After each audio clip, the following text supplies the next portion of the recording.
Olá, meus amigos, minhas amigas.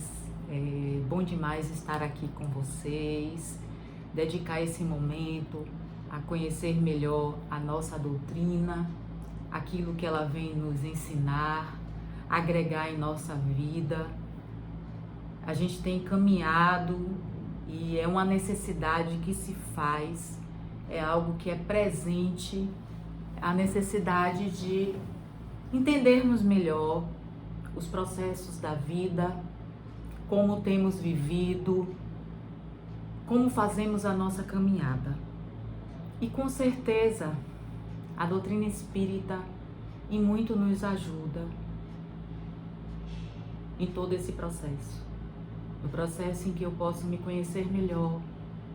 E esse projeto do GELAC vem com essa intenção de trazer esclarecimentos, de trazer reflexões, para que a gente possa conhecer um pouco melhor sobre a doutrina espírita.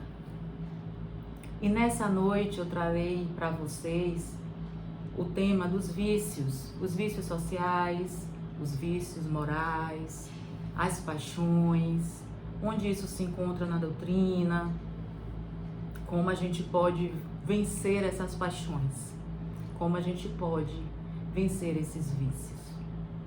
E vamos começar então fazendo a nossa oração, fechando os nossos olhos, se conectando com a espiritualidade maior, permitindo que eles se aproximem, que eles possam nos envolver,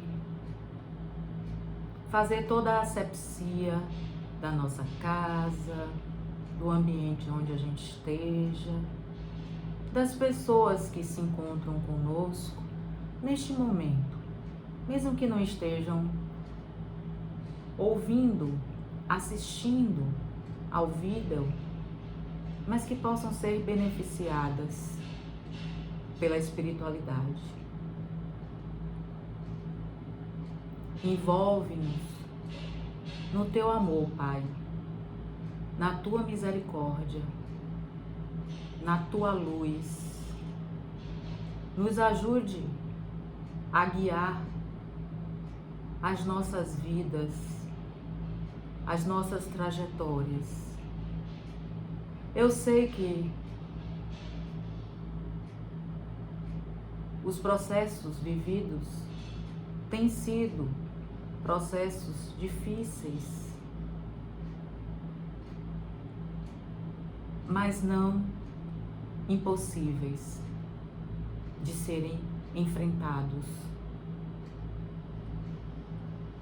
Abre a nossa mente, o nosso coração a receber os teus ensinamentos nessa noite, que a gente possa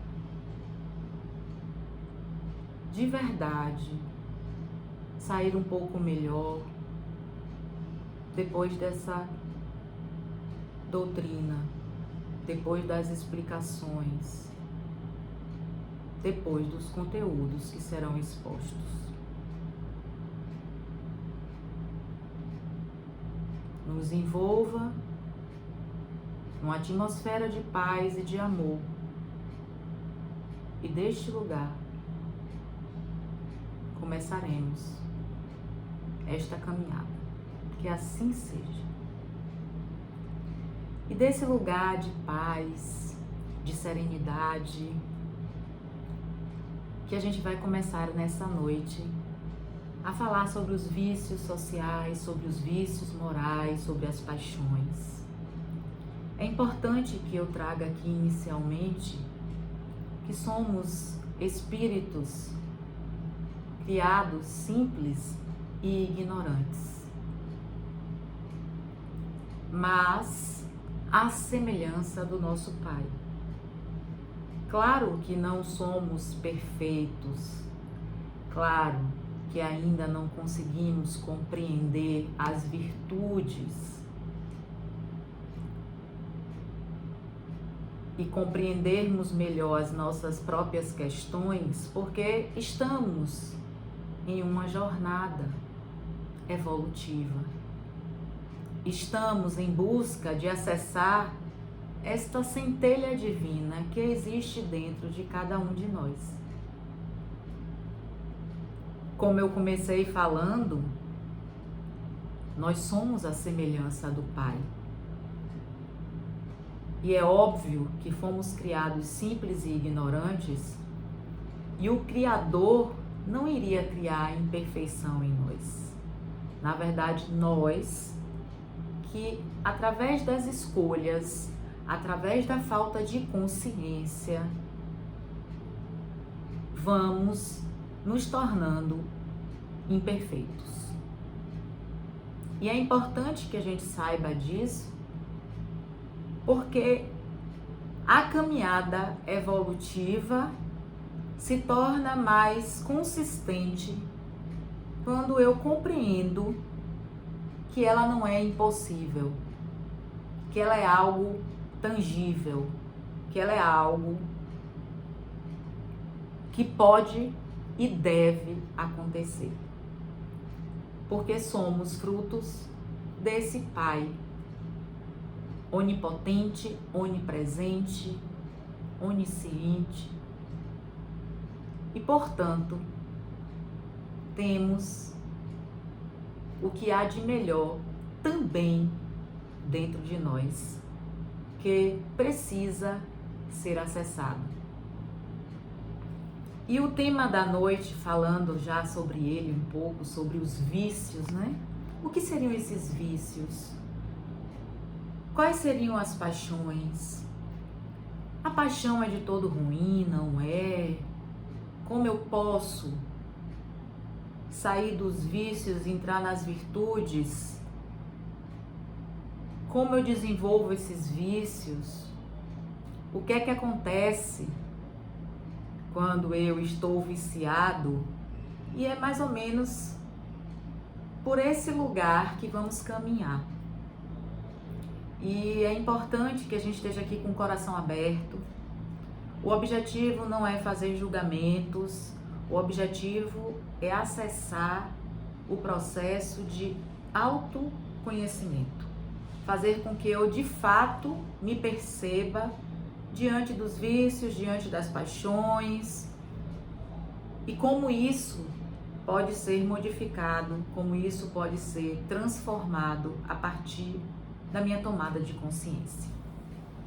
Então, se a gente for para o Livro dos Espíritos, a gente vai encontrar lá, falando sobre os vícios, no capítulo da perfeição moral,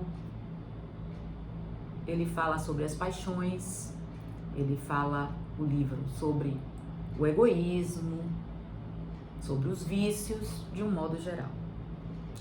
Uma pessoa viciada, na grande maioria das vezes, é uma pessoa que está, de certa forma, fugindo da vida.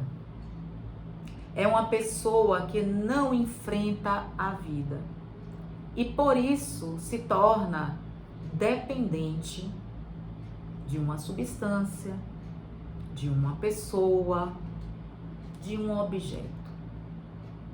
Nessa relação de viciação, a gente percebe algo que liga o vício à coisa, à substância, ao ato, à atitude, que é a dependência. E o ócio, como diz o Espírito de Francisco Espírito Santo, o autor do livro As Dores e Prazeres da Alma, ele traz no capítulo dos vícios exatamente a questão de que muitas vezes a gente não enfrenta a vida e, por medo, por essa falta de coragem, a gente faz um processo compensatório. E esse processo compensatório vem do ócio. Vem de quando a gente não consegue dar uma utilidade, um fim à nossa vida. A nossa vida tem um propósito. Nós não estamos aqui aleatoriamente. tem um para quê estarmos aqui encarnados no ano de 2022, pós-pandemia. Tudo isso tem um propósito. Mas muitas vezes o nosso ócio, entenda-se que aqui ócio, no sentido de que uma pessoa que desperdiça uma oportunidade, que desperdiça algo que aconteça e que poderia vir a acontecer na vida por medo, por não conseguir enfrentar. E aí eu crio os mecanismos de defesas. Esses mecanismos de defesas são inúmeros. E isso leva aos vícios, como formas compensatórias deste ócio, deste não produzir, deste não se conhecer. E eu fico cada vez mais envolvida no vício. Portanto, quando a gente vai estudar a doutrina, a gente percebe que não é uma questão de julgamento, não é se é certo ou se é errado. A gente precisa compreender que o vício que desenvolvemos, e eu não sei quando conseguirei extingui-lo, mais que isso, é importante que eu compreenda que se eu me conheço, eu consigo detectar esse vício de uma maneira mais fácil, de uma maneira mais consciente. Muitas vezes, os nossos vícios são inconscientes. E aí eu me pego na prática do dia a dia, pessoas que compensam com o alimento. É o vício alimentar. Que compensam com a bebida. É o vício do álcool. Que compensam com as drogas. Que compensam com o apego. São os vícios morais. Então nós temos vícios sociais, porque somos seres, de certa forma, socializadores. Precisamos ter uma convivência. A própria cultura, o meu próprio ambiente me influencia e faz com que, de repente, determinado vício seja mais permitido e aceitável, socialmente falando. Mas a questão aqui a ser feita não é se um vício é aceito socialmente. A gente precisa compreender se esse vício me faz bem.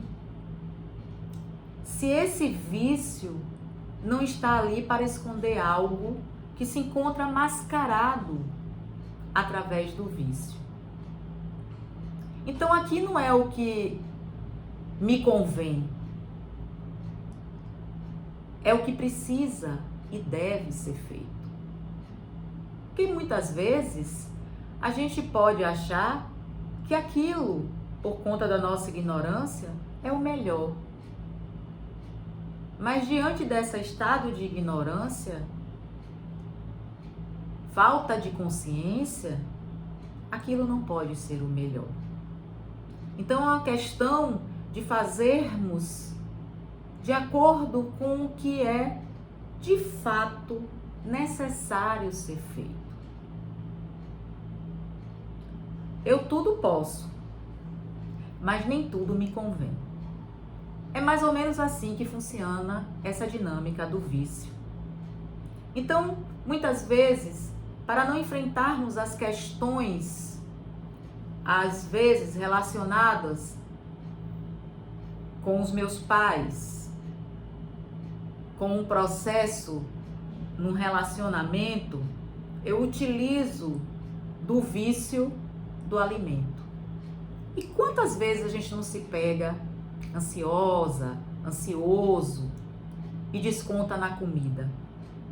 Muitas vezes, esse descontar na comida vem com a intenção de encobrir o sentimento que de fato está ali, que não damos conta de sentir. A nutrição está muito relacionada ao materno. Quem é a primeira pessoa a nos nutrir é a nossa mãe. É a mãe que amamenta, é a mãe que faz o mingau, o leite. Muitas vezes, se as nossas relações com essas mães são relações difíceis, de pouco afeto, a gente tende a compensar com a comida. A gente também aprendeu, logo criança, que quando a gente chorava, e esse choro traz uma ideia de incômodo, de algo que não está bem, o que é que a gente fazia? A gente chorava e a mãe achava que era a falta do alimento e nos alimentava. Então é importante que a gente perceba que muitas das nossas atitudes são inconscientes.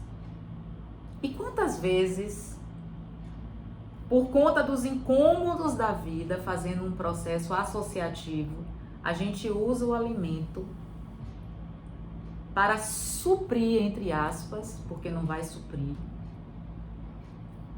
aquela emoção, aquele sentimento que está ali querendo me dizer algo. Mas a nossa estrutura egóica, ela é tão dominante, muitas vezes, a gente está tão desconectado da gente, que a gente se esquece de perceber o que esse algo quer me dizer.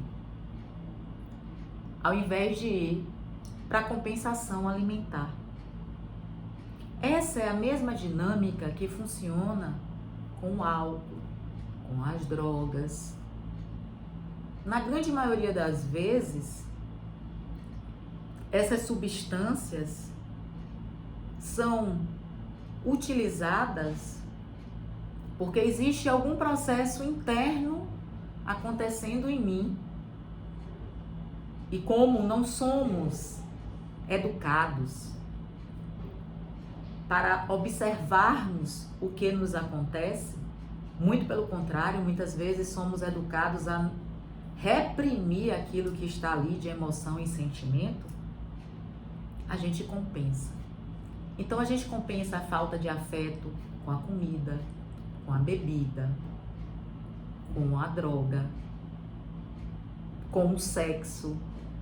Eu não consigo, tem pessoas que têm uma dificuldade enorme de criar vínculos e as relações são muito fugazes, são relações apenas sexuais, são pessoas que talvez descontem no ato sexual uma raiva por de repente não ter uma boa relação com o paterno ou com o materno, ou por traumas vividos na infância, como abusos.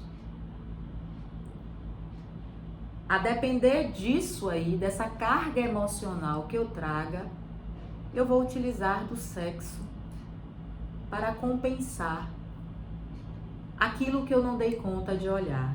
O abuso, porque a gente é ensinado a não falar, a criança, na grande maioria das vezes, tem medo, se sente indefesa, insegura. Eu não tive condições de olhar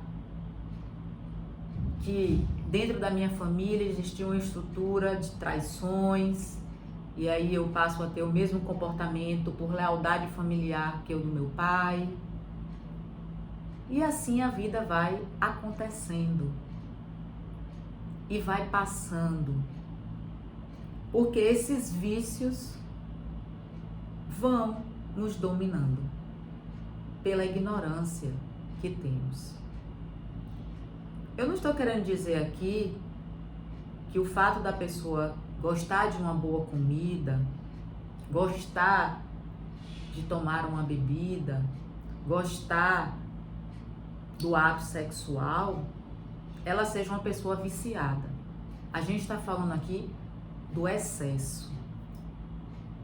Porque o sexo, inclusive, é uma força muito criativa e é uma força curativa, criadora. Quando bem utilizado, óbvio que é uma energia importante. O problema é que não temos consciência disso. Muitas vezes, os viciados sexuais saem tendo relações com diversas pessoas, e a gente precisa entender que a cada vez que eu me relaciono com alguém, a impressão do outro fica em mim e a minha impressão fica no outro. Imagine, gente, qual é a energia que vai estar em mim, a depender de como esteja o estado daquela outra pessoa. E vamos ser bem conscientes.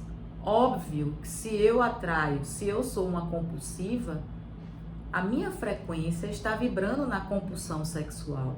E com certeza eu vou atrair pessoas que tenham mais ou menos a mesma vibração que a minha. São pessoas que vão estar em desequilíbrio assim como eu. E por isso essa coisa tende a criar cada vez mais um abismo, cada vez mais consequências mais sérias, que abrem portas, brechas para as interferências espirituais. Então aqui a gente vai passar por um viés dos vícios, que é a interferência espiritual. E a gente, no capítulo Nos Domínios da Mediunidade, falando sobre forças viciosas, é um momento que André Luiz observa uma pessoa que está na sede da vingança, de destruir, de fazer com que a pessoa que ele está com raiva seja atingida, perca o cargo que ele tem naquele momento. Ela é envolvida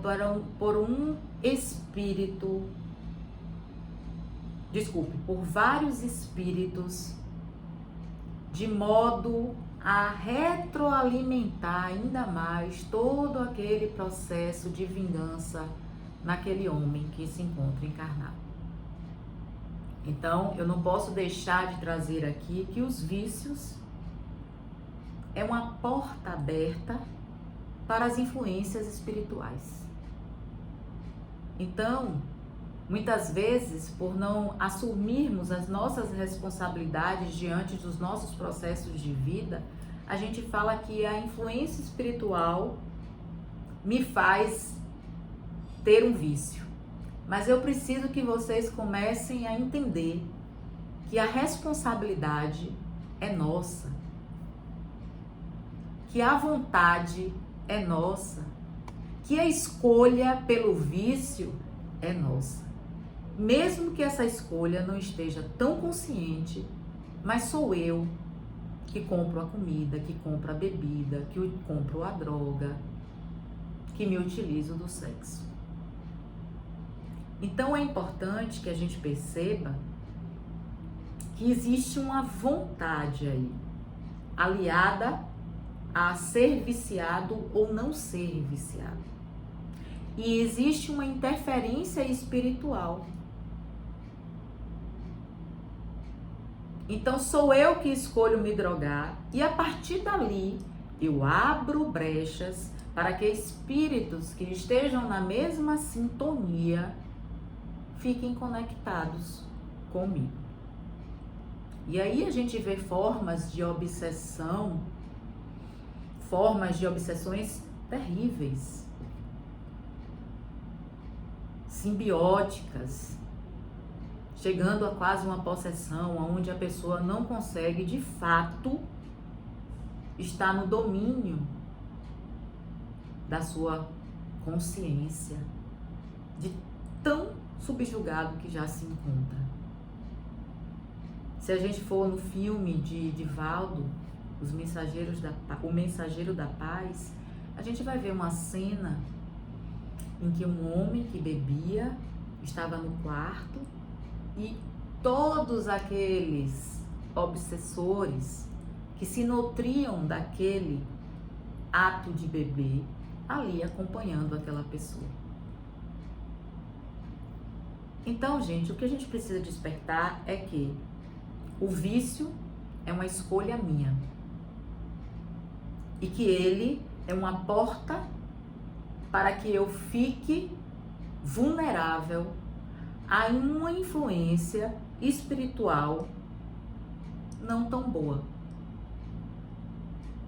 Porque também vai depender da minha conduta diante dos outros vieses que eu, como ser humano, tenho. De repente eu tenho um vício e eu já trago isso de outras vidas e vim nessa vida para tentar desenvolver melhor este vício e, de certa forma, me desvencilhar dele. O exemplo é uma forma, junto com a atitude, a ação, é uma forma de fazer com que os outros compreendam e não fiquem viciados. Porque é claro, gente, que quando a gente convive com uma pessoa e eu ainda não tenho uma consciência sobre esse vício da bebida e essa pessoa bebe também, a minha tendência é beber. Mas se eu convivo com uma pessoa que me dá o exemplo e a atitude, né, a ação, que não é a fala apenas, de não beber, com certeza você bebe menos. Até chegar o processo de tomada de consciência de por que você precisa da bebida, da droga, do sexo, de se vingar. Por que que você precisa desse vício? E aí é importante a gente perceber que a gente está escolhendo, que a gente tem a vontade em nossas mãos. A gente precisa entender que, embora eu tenha vontade, eu não devo fazer. Eu não devo comer, eu não devo beber, porque isso já está me levando para uma descompensação. É um processo fácil, simples? Não. Mas é um processo possível. Porque, como diz Allan Kardec, ninguém aqui é de todo mal. O mal não traz arrastamento irresistível. A gente pode sim resistir ao mal, desde que a gente tenha vontade, desde que a gente queira, desde que a gente não seja e não esteja vivendo pelos impulsos instintivos. É o meu instinto, e quanto mais atrelado a esse instinto, mais vícios, mais desejos e mais escravidão. Porque quanto mais eu desejo, mais eu tenho necessidade de determinado vício. E aí eu fico preso, eu fico presa. Então é importante que são escolhas, que mesmo eu vindo de uma família onde um pai beba, uma mãe beba, a gente sabe que a probabilidade é enorme desses filhos beberem. Mas eu, como alma, com a minha individualidade, posso fazer a escolha de não beber. E isso é possível porque eu sou consciente, como espírito que sou, que essa compulsão, esse vício, não vai me fazer bem. E o mal, como Allan Kardec trouxe, não traz arrastamento irresistível. Nós podemos sim vencer o mal que existe dentro de nós, o mal que foi construído diante das nossas atitudes errôneas nas encarnações que já vivemos e na encarnação atual, porque ainda continuamos agindo de forma errada, de forma viciosa, de forma apaixonante. E aqui, trazendo um pouco dessa paixão, Kardec, no livro dos Espíritos, na parte da perfeição moral, traz a ideia de que a paixão não é de toda ruim. E de verdade, gente, a paixão é uma mola propulsora, é uma mola incentivadora para que a gente possa realizar algo. Então, a paixão não é má quando ela é essa mola propulsora, quando ela é essa mola impulsionadora da vida, para que eu faça alguma coisa, para que eu me movimente. A paixão se torna má quando ela entra no excesso. Como tudo na vida que entra no desequilíbrio, óbvio que vai estar em uma polaridade e, consequentemente, não será um movimento saudável. Então, Kardec traz o excesso da paixão é algo que não traz benefícios. E aí eu posso dar N exemplos. O Brasil, inclusive, tem a paixão do futebol, né? Estamos aí para viver a Copa logo em breve. Então não tem problema algum sermos apaixonados por futebol. Uns são mais, outros são menos. O problema é quando a gente usa a paixão do futebol, a paixão pelo futebol, e aí eu não respeito o outro que torce contrário a mim. E aí eu brigo dentro do estádio, aí eu xingo, e aí a violência acontece. Então esta é uma má paixão, mas na sua origem ela não é. Ela, na verdade, ganha uma carga, um peso excessivo, sai do equilíbrio, e por isso eu tenho atitudes extremadas. A paixão por uma pessoa é algo que é bom. Aquela coisa do friozinho na barriga, do ai, meu coração tá batendo, né? Das descobertas. É uma fase importante. Inclusive, a partir da paixão, eu consigo transformar de alguma forma em amor se eu superar a fase da paixão. Se eu conseguir, diante das quedas das máscaras, enxergar e amar o outro como ele de fato é. Mas quando essa paixão é obsessiva, é apegada, aprisionante, tem ciúmes excessivos, essa paixão, ela não é saudável. E aí a gente entra naquilo que Kardec traz, que é o lado ruim da paixão. Então é importante que a gente se dê conta de que a paixão não é algo ruim. É o excesso dela é que a torna nociva nas nossas vidas, fazendo com que a gente tome atitudes desequilibradas, descompensadas.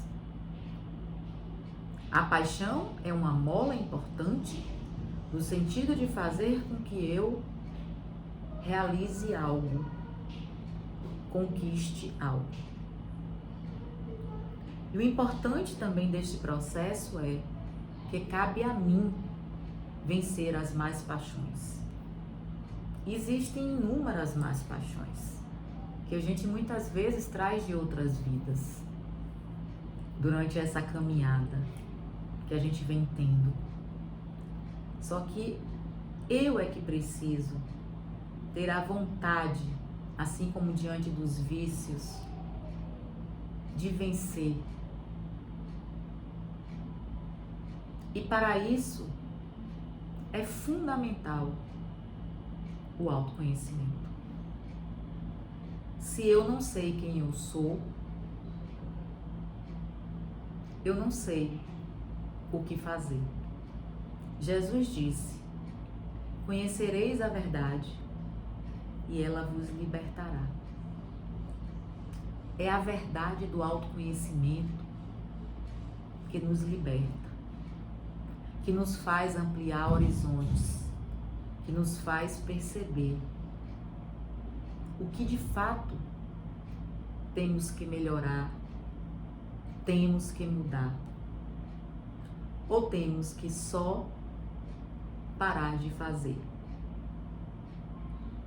Quando eu ligo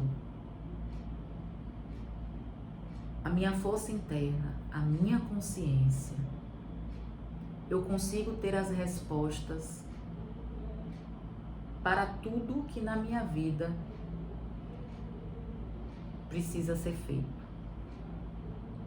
É a partir desse processo de acessar o meu self, a minha consciência, a minha centelha divina, que eu consigo perceber o que devo fazer. Se aquela atitude é um bem fazer ou um mal fazer.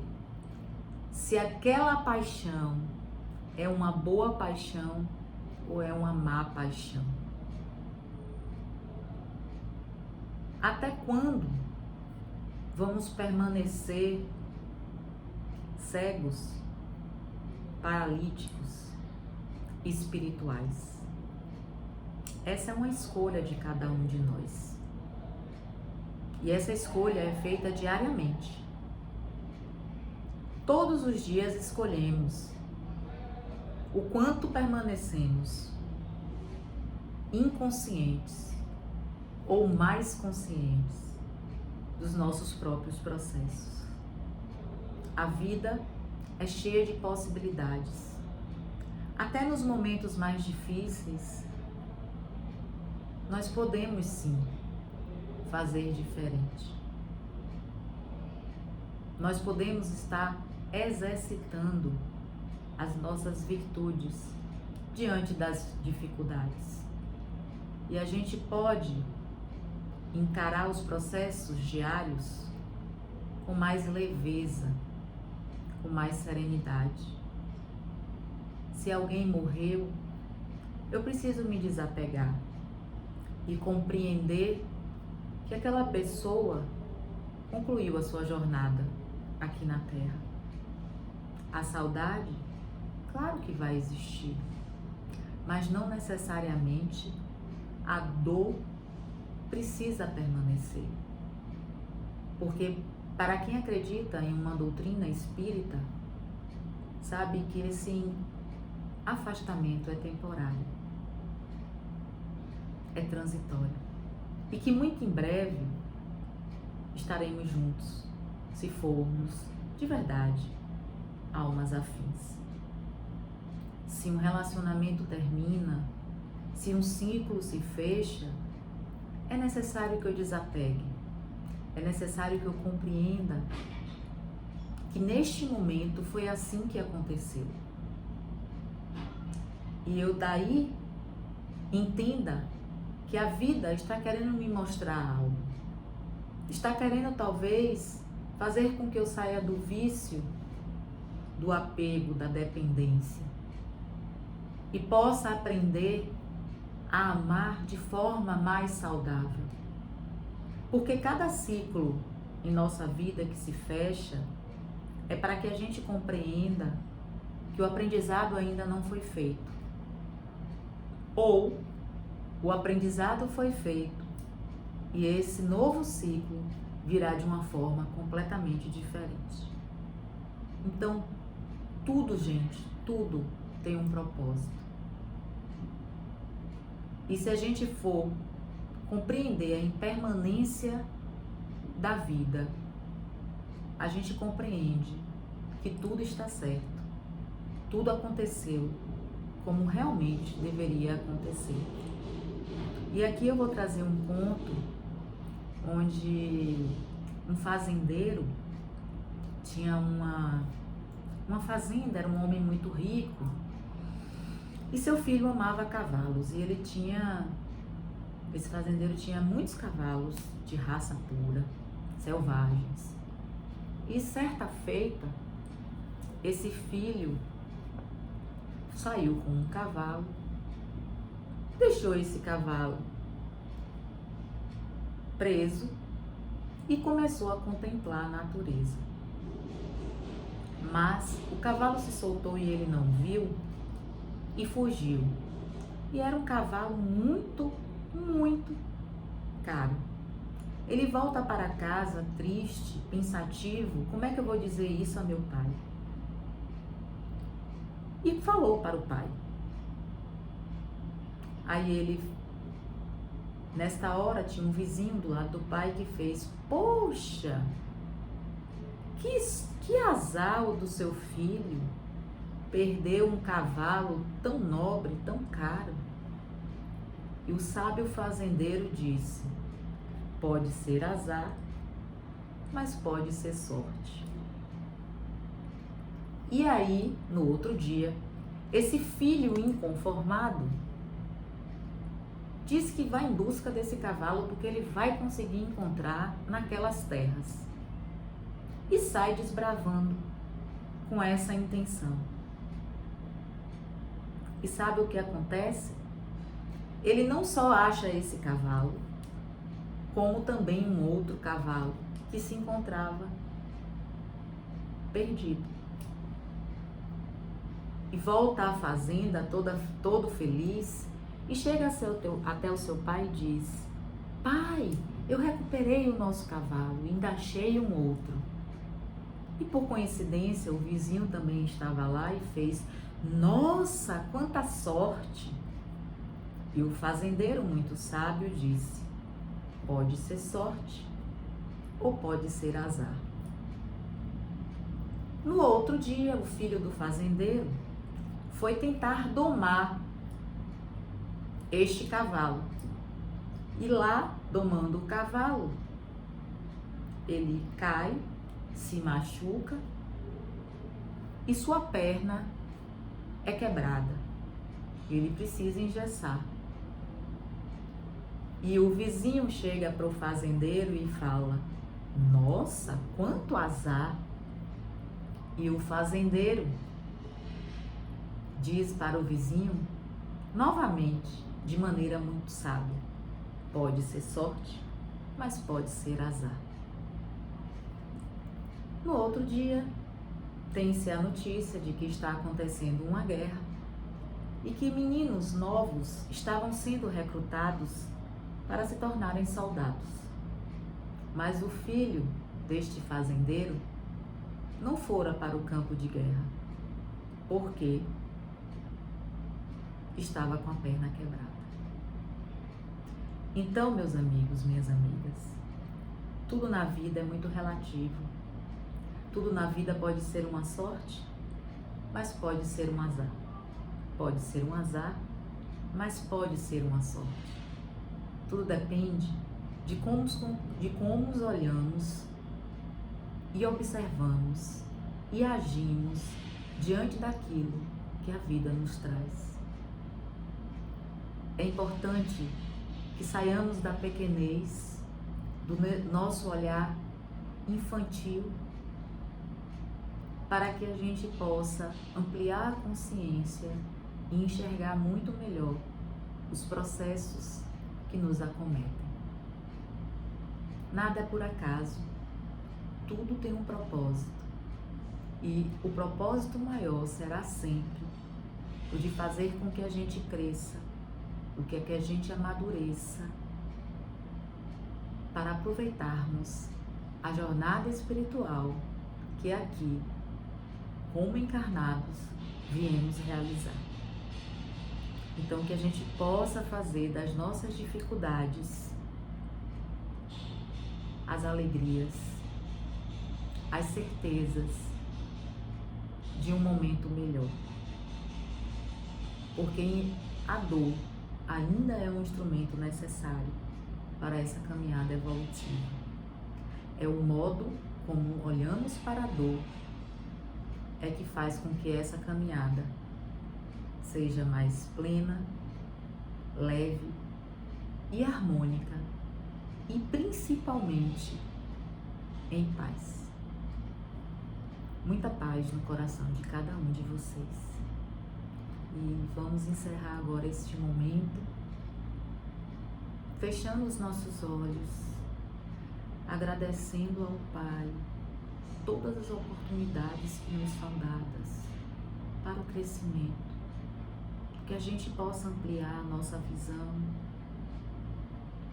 e tome cada vez mais consciência sobre os nossos processos, sobre aquilo que precisamos melhorar, sobre os vícios que precisamos vencer, sobre as más paixões que precisamos deixar de acessar, para que a gente possa fazer uma caminhada produtiva, para que a gente possa ser uma pessoa melhor. E como o Pai fala, estamos todos conectados. E se cada um fizer a sua mudança, a mudança acontecerá em todos. Que a gente compreenda que somos interligados e que essa interligação seja cada vez mais saudável, mais amorosa e mais consciente. Que assim seja e assim se faça. Gratidão, meus amigos.